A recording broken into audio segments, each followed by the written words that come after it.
그것도 이 장하독이라는 인물에 이 맞추어 쓰려고 한 흔적이 느껴진다는 것입니다. 자세히 살펴보시죠.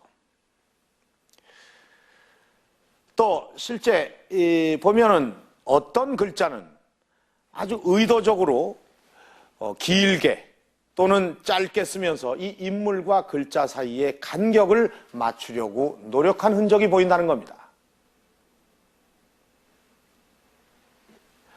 또 하나 자세히 살펴봐야 할 것이 있습니다.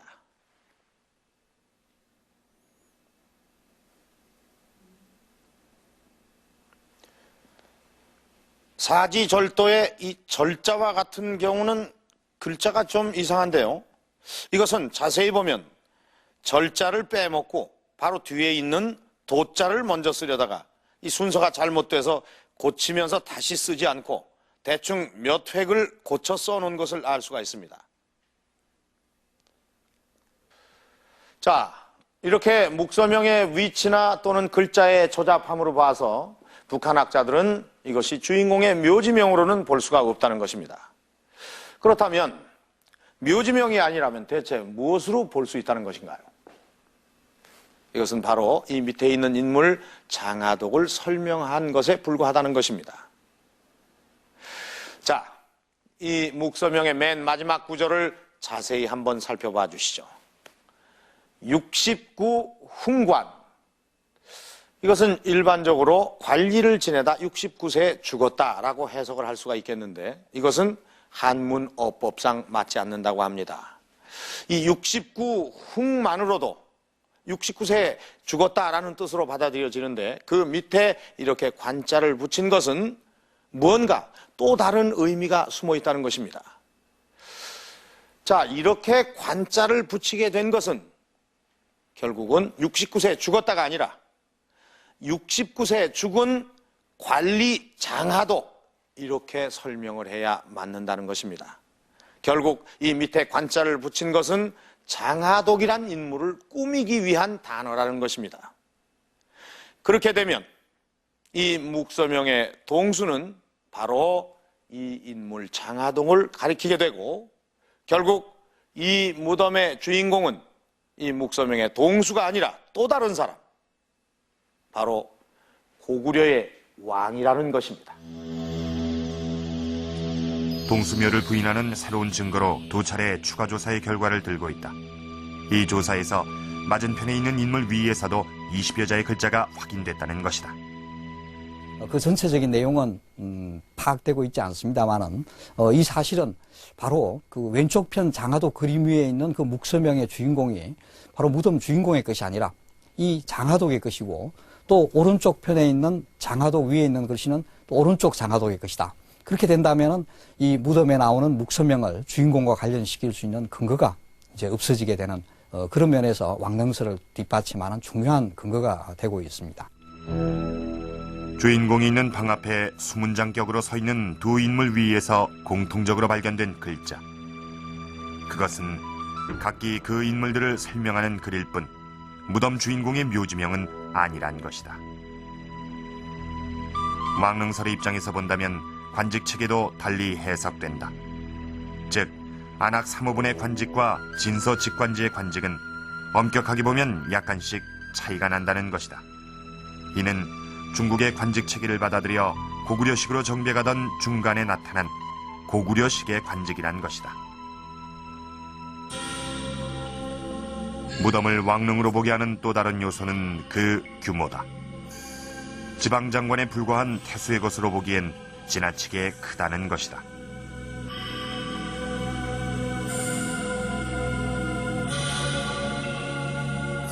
여러 개의 큰 기둥이 서 있는 무덤 안은 마치 지하공전을 연상시키듯 화려하고 장엄하다.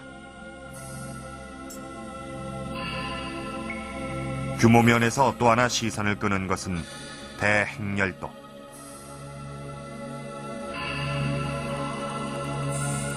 동쪽은 비교적 선명하게 남아있는 반면 북쪽은 낡아 흐려진 이 행렬도는 높이 2m, 길이 10m에 달하는 벽면을 따라 빼곡이 그려져 있다.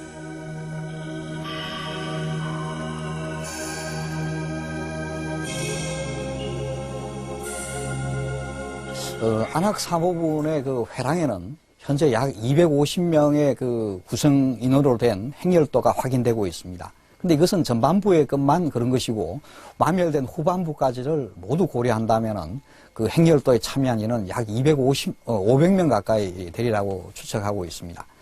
그런데 지금 중국에서 그런 그 행렬도가 나오는 경우가 많이 있습니다만은 중국의 경우에서 가장 큰 그 행렬도의 그림이 200명이 채 안 되고 있습니다. 행렬도가 얼마나 큰 것인지를 알 수 있게 하는 것 중에 하나가 바로 취약대다. 행렬도의 제일 앞에서 장엄한 행렬의 흥을 돋우려는 듯 앞서가는 취약대에는 크고 작은 북과 뿔피리, 나팔 등 각종의 악기들이 등장한다. 그런데 놀라운 것은 연주자들의 규모가 무려 200여 명에 달한다는 것이다. 삼국사기에 보면 김유신이 죽었을 때 왕이 내린 고취약대의 기록이 나타나는데 그 인원이 100여 명 정도였다고 적고 있는 걸 보면 안악 사모군의 규모가 얼마나 대단한 것인지를 짐작할 수 있다. 신라의 경우에 김유신이라는 인물은 왕에 버금가는 인물이었는데 그의 장례 때 동원된 고치학대의 수가 약 100여 명 정도였다고 합니다. 그러니까 안악 사모군의 반 정도밖에 안 되는 규모입니다. 그런 면에서 이런 그 200명 이상의 고치학대를 거느리고 행진을 할 수 있는 주인공이라고 했을 때 이것은 고구려의 왕을 두고는 달리 생각할 수 없다라고 하는 것이 북한 측의 주장입니다. 왕릉임을 더욱 뒷받침하는 것은 수레를 타고 가는 주인공의 앞에서 한 인물이 들고 가는 깃발에 새겨진 세 글자 성상번이라고 한다. 성왕이라든지 성상이라든지 하는 것은 왕을 표시하고 왕 중에서도 위대한 왕을 표시합니다. 예를 들면 동명성왕이라든지 또는 집안에서 발견된 고구려의 모두루 그 무덤의 묘지에도 추모 성왕이라든지 호태 성왕이라든지 관계토대왕이죠.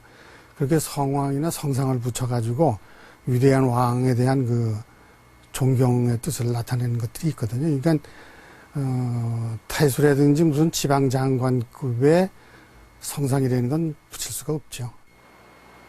고대 복식사를 주로 연구하는 박선희 교수. 복식을 중심으로 분석해보면 역시 안악 사모군의 주인공이 왕인 것이 드러난다고 한다.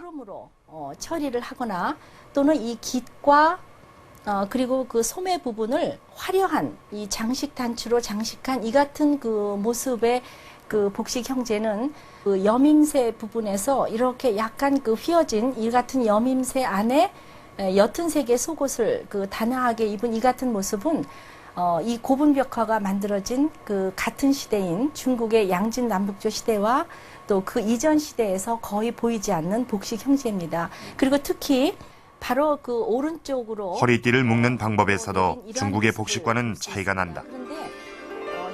이 주인공의 경우는 폭이 좁은 허리띠를 약간 오른편으로 묶어내린 반면 중국의 복식은 어느 시대 어느 계층을 막론하고 폭이 아주 넓은 허리띠를 사용했고 항상 중앙 부분에서 묶어내렸다고 한다. 이 같은 특색들은 같은 시대의 중국의 것과는 분명히 구별되는 고구려 고유의 복식이란 것이다.